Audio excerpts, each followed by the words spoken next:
Hey everyone, it's Unishek here, and today we're going to be doing our first ever Ask 343 segment. Today I'm joined by Quinn Del Hoyo from the SANDBOX team, and we're going to be answering some of your community questions about our latest Halo Infinite blog. Quinn, how's it going? Hey, John, it's great to be here, man. I'm excited to sit down with you and have a good chat and talk about all the SANDBOX goodness that we revealed in that blog. All right, well, let's not delay any further. Let's just jump straight into some of these questions. We were getting them on Twitter. This first one is going to be, will weapon tuning for multiplayer affect weapon tuning for campaign? That's a fun one. Good to start off on that one. So we on the SANDBOX team, we're working to get tools in place, and it's to allow us to be able to make more changes and tweaks to the system that doesn't necessarily affect the other side of the experience. So an example here, like campaign, if we're gonna touch and tune a weapon, for example, we are in the process now to trying to make that very much possible where we don't adversely affect the other side of the game. So an example could be if we're going to touch the sidekick and make it really powerful for multiplayer, for example, because something happened and we need to do that, and there's the meta is changing that way. We're gonna make sure that that doesn't necessarily adversely affect the campaign, and now we're shredding through brutes and grunts and all that. So the goal is that no, we want to make it, if need be, where we could tune one side of the game and not affect the other side. But we are doing everything we can to try to keep everything cohesive in feel of how a weapon shoots, how it fires, how the equipment is deployed, how a vehicle drives. Those kind of things we want to keep cohesive. But the tuning that can shift the meta, we don't want to have meta shifts that affect one side or the other of the experience. Awesome. Thank you for diving into that a little bit. I've got another awesome question, kind of talking about how you can use things and how it'll affect gameplay. This one is, will I be able to use a grappling hook to hijack a flying banshee? Yeah, in short, yes. There's some skill involved if you're good enough. If you position yourself correctly and the banshee is close to you, you can absolutely use the grapple shot to skyjack the banshee. But it's not something that is just going to be given out for free. It's just going to be something that with a player skill, and we want to reward that creativity. So yeah, you can do that. That's awesome. Thanks for the response there. I know I've done a couple banshee skyjacks with the grapple shot. It's a ton of fun to pull off, but certainly not easy. Our next question is actually a follow-up from someone else about the grapple shot, and it is, can you use the grapple shot to pick up weapons off the floor in campaign and or multiplayer?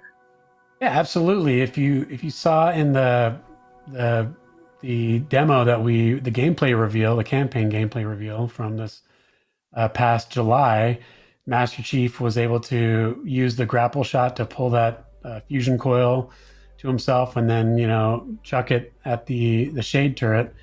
Same rules applies. This is a sandbox game. We're trying to make sure all the systems intertwine and intermix with each other, so there's player creativity. So if you're accurate, you could definitely see a weapon on the ground and use the grapple shot to pull it to you instead of you going to the weapon. Very cool. I've done it a few times in campaign, sometimes intentional, sometimes not intentional, but it is a lot of fun when you do it on purpose. I'm going to jump on over to the next question. I'm confused about the line, weapons on day one will assuredly be different after multiple updates and patches. Doesn't this mean the weapons included in the base game in the 1.0 version will be altered, or simply that new weapons will be added? And they're referencing a quote from our Halo Infinite blog. So in short, the answer is yes to both. We are going to have weapons that are altered, the weapons that launched with the game originally. Those will be altered over time, and then we're definitely going to be introducing new weapons. Brand new weapons, never before seen weapons, classic weapons, legacy weapons, all those kind of things we'll be looking at and discussing and figuring out what the game needs at that time. But just I guess to clarify a little bit with altered weapons that go out day one, when we say alter, we're primarily going to be looking at things that are meta shifting and tuning knobs, but we're going to do everything we can. And I guess previous to the last answer and the other question is, we're going to keep weapons, the feel of the weapons the same, and the roles of the weapons. We're not going to take a weapon and change its role all up. We're not going to change the feel of the weapon. The BR-75 is going to play like the BR-75. It's going to have that 3-round burst. It's going to have that cadence. But we'll be looking at things, for example, the damage output, for example, or perhaps maybe the accuracy. There's be some things that it will change over time, or maybe max ammo carried in it, or maybe the ammo that you pick up on the initial pickup. There's knobs at our disposal that we'll look at, but we're going to maintain the roles and the feel of the weapons. So when we say alter, those are the things we're going to try to stay away from. But that being said, never say never. Crazier things have happened, and this is a service game, so we'll have to see as we go. But anything that does change, we will communicate to you as the players, the what and the why, always. Very cool. So both, yeah, we've got the tuning as well as a bunch of new stuff coming down. That's awesome. Yeah. The next question. So obviously we know that bullets are sort of the standard damage type, and plasma is the shield stripping one. What damage type does the Ravager have, and what does it specialize in? The Ravager is a plasma weapon, and it's in the brute line of plasma where it's red plasma. So there's a little bit nuance from the classic blue plasma, where it burns a little bit hotter, it overheats quicker when you use it. So there's a little bit of nuances and tendencies that we wanted to build into even within plasma, whether it's brute or the classic Covenant style plasma. So that's what the damage type the Ravager is. And then something with it and kind of how its role in the sandbox. If we look back at the campaign reveal, it is it's a burst weapon that has AoE to it.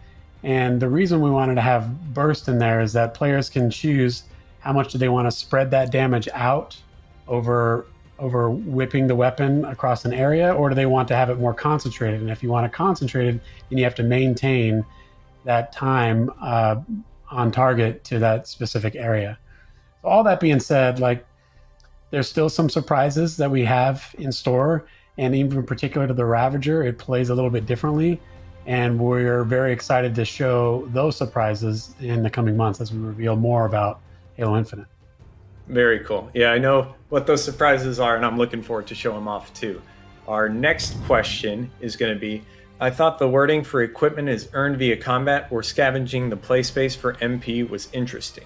Do you simply mean fighting someone in combat for an equipment pickup, or does this mean we can potentially start with equipment at the start of a game and charge up its use by earning kills? Got it. Yeah, I could clarify that a little bit. Simply what we meant by that statement was, in multiplayer, you could expect to acquire equipment as if they're on the map, and you go to that location to find it, and sometimes that location is contested, and you have to win a battle to gain that equipment, and at other times you gain the equipment just by killing that enemy that had the equipment, and they drop their weapons and their equipment if they're carrying any, and then you could loot it and take it for yourself. That's what we meant by earned via combat, not with any kind of meters or building up anything like that. It's just simply put, equipment will be on the map in multiplayer, and you have to go and scavenge the battlefield and to acquire equipment. All right. Thank you for clarifying that point there, Quinn. So next question here is going to be, from the gameplay trailer shown a few months ago, it looks like the Warthog lost its front left wheel when it ran over a suicide grunt. Is this a new feature for vehicles in the sandbox? Very astute viewing. Yeah, the front left wheel was damaged by that grunt that had the plasma grenades out. That is something that we are have a new feature that we're not totally getting into, but just to tease a little bit, because it's exciting and it's really cool, is that we are putting more effort into a fully fledged damage response system to our vehicles, because we wanted to award our pilots and our drivers, our wheelmen, if you will, that when they drive the vehicles that we're going to be having in Halo Infinite, that there's more to it than just simply health. Like, I got damaged, and the more there's only a finite amount of health I have, and then the vehicle will go to a doom state and explode. So we're trying to get a more of, when a certain tire gets shot out, then the vehicle will drive differently. Or air vehicles, how they will handle based on where they receive damage from.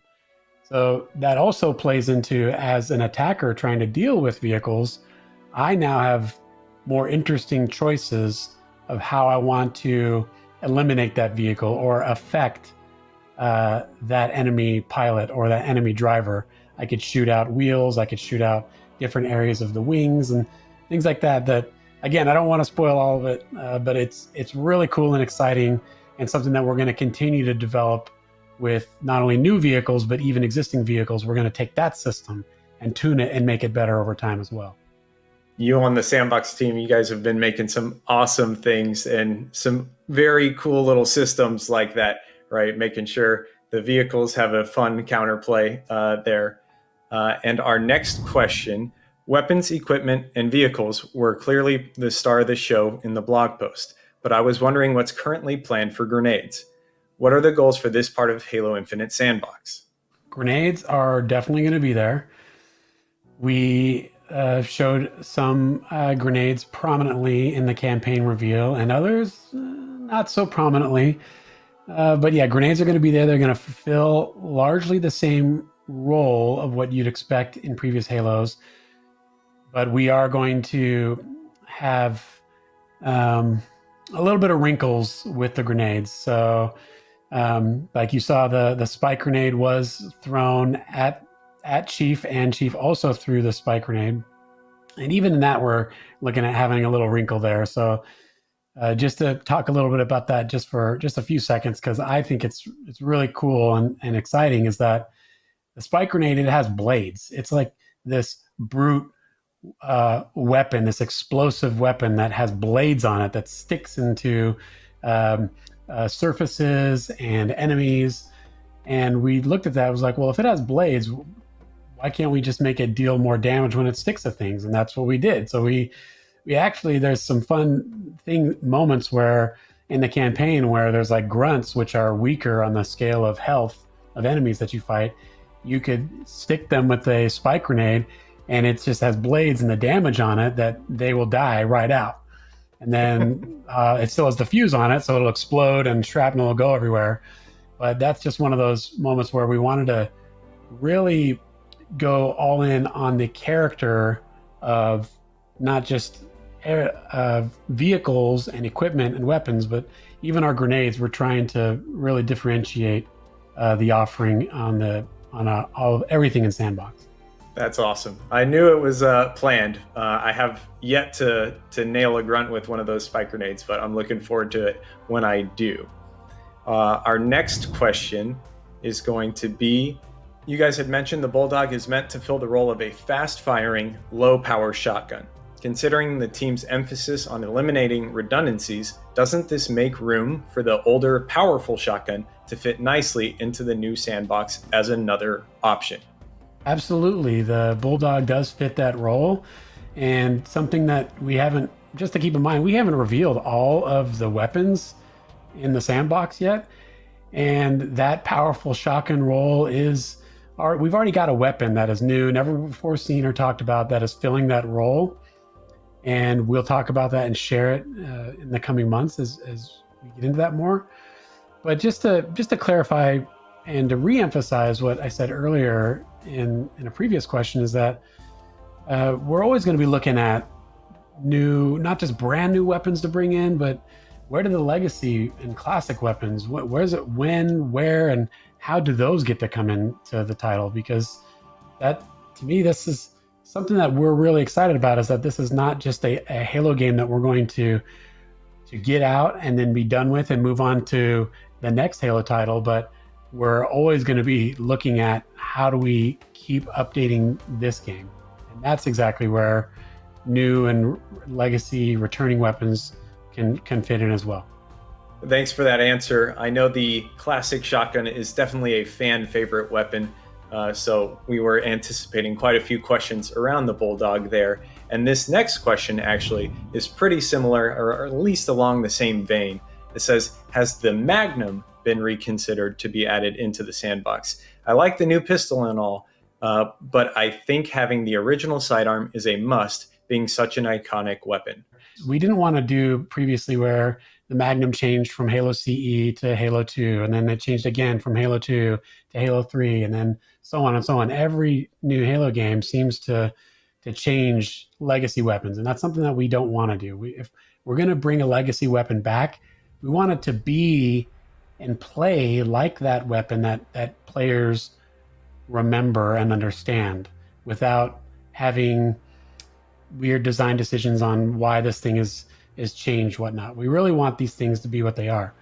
And so that's where, with the Magnum, we wanted to make sure that when we do it, that we do it right. And with our design goals of pistols being like pistols and not being hyper accurate from really far away, that's where the Sidekick is where that weapon is. It's that true sidearm that someone can use quickly and efficiently. And then our rifles play much more closer to rifles. So I guess that, I don't know. I mean, I could talk forever on this stuff, and that's why I like doing these kind of things, John, and talking about the sandbox. But I guess I don't, I'll just cut it short there, is that, yeah, we love the Magnum. It's special in our hearts. And when and if and how we bring it back, we want to make sure we do it right, and that the fans will recognize it as the Magnum, and we're not tweaking it or changing it from what it used to be. All right, so the Sidekick pistol is very similar to the Gunfighter Magnum from Halo 5 then, kind of, right? Yeah, sure. I think that's a pretty good way to look at it, for sure. Okay, cool. Yeah, that's kind of at least how I view it when I go hands-on with it in our playtests and stuff. But gonna keep on moving because we've got a few more questions here. What past Halo game has your favorite sandbox? Wow, we're gonna hit me with that, huh? We've been going this whole time talking about Halo Infinite, and now we're gonna bring out this favorite sandbox question. That's really tough. I think as I look back at it, I would have to say my favorite would be probably Halo CE, even though it's a very small sandbox. Like there's very few weapons in that, which makes it very easy to have really strong nuances and differences between the weapons. But I think that one would probably be my favorite.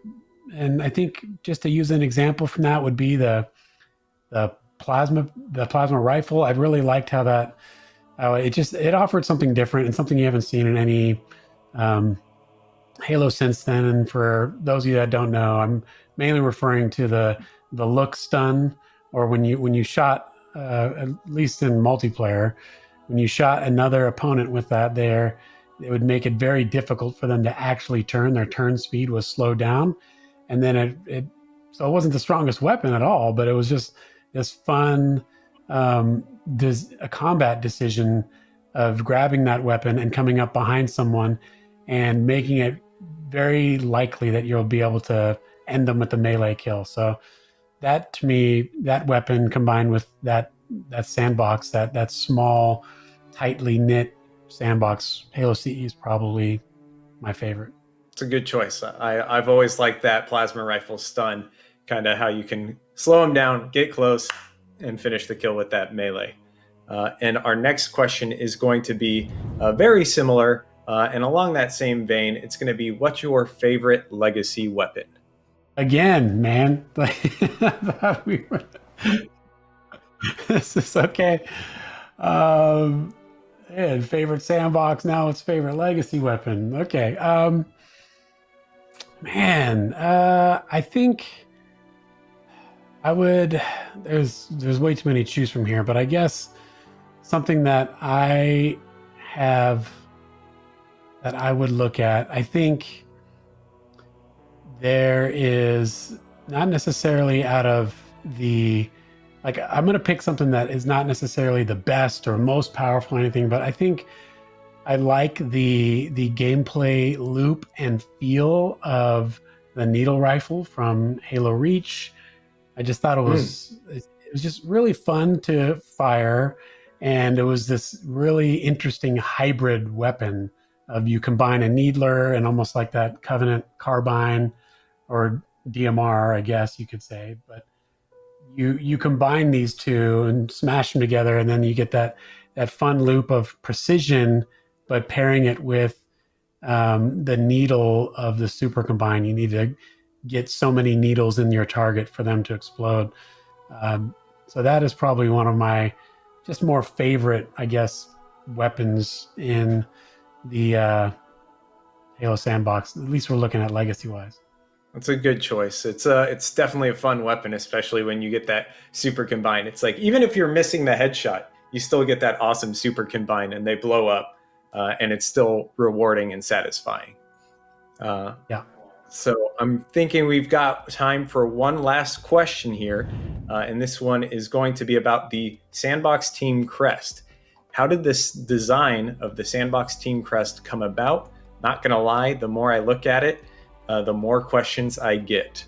Yeah, okay. Well, this is an interesting one. I wasn't really expecting this to talk about this, but yeah, so we're a big believer on team, and that even though we have really talented individuals here that are accomplished in their field and are really good at what they do, that we are best when we are combined and work towards a common goal. And for me, that crest is something that we wanted to have as something that has meaning. And so everything in there has meaning, from the motto, which is pack pride. That's a motto of us as we work together as a pack.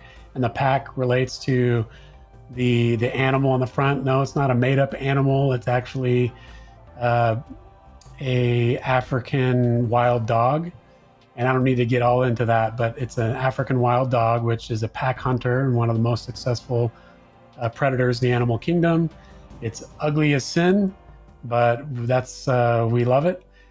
So anyways, everything in there, from the shield, the triangle shapes, the Latin, everything in that crest has meaning.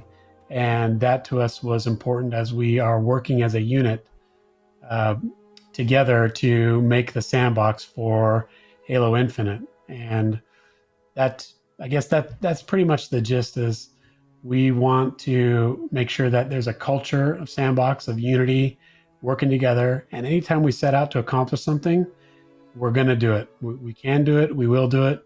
And we have to do it. Gotcha. That's the Latin on the side there, that last part?